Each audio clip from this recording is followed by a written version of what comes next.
Hello friends, তোমাদের সকলকে আরও একবার স্বাগত জানাই এডুকেশন ইনস্ট্রাক্টর চ্যানেলে।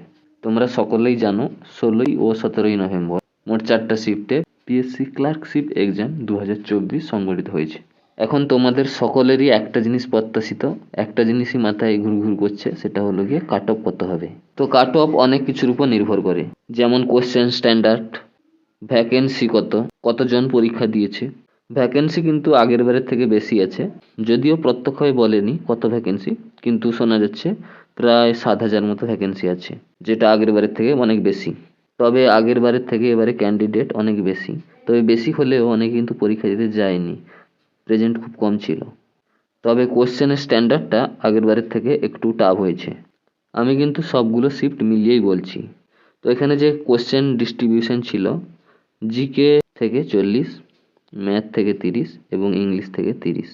জিকে ছিল একটু টাফ, ম্যাথ ছিল মডারেট এবং ইংলিশও ছিল মডারেট। তবে 2019-এ 3টা প্রশ্ন ভুল হলে 1 মার্ক কাটা যেত, অর্থাৎ একটা ভুল উত্তরের জন্য 1/3 নেগেটিভ ছিল, কিন্তু এবার সেটা 4টা ভুলে 1 নাম্বার করেছে, অর্থাৎ 0.25।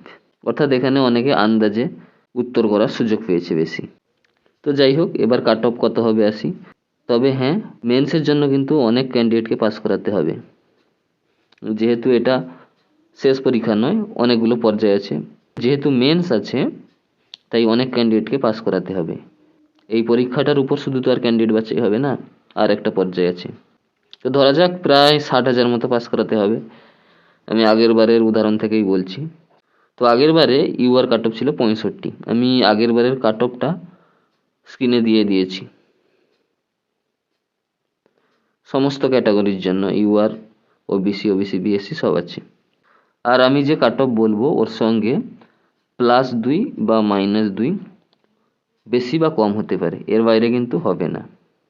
তো ইউআর এর যেটা কাট অফ মনে হচ্ছে আমার 57, OBC A 40, OBC B 50, SC আগের বার অনেক বেশি গিয়েছিল, এবারে এত যাবে না, 40 ধরে রাখো। তো এর সঙ্গে +2 -2 করে রাখবে, 2 নম্বর বেশি বা কম হতে পারে।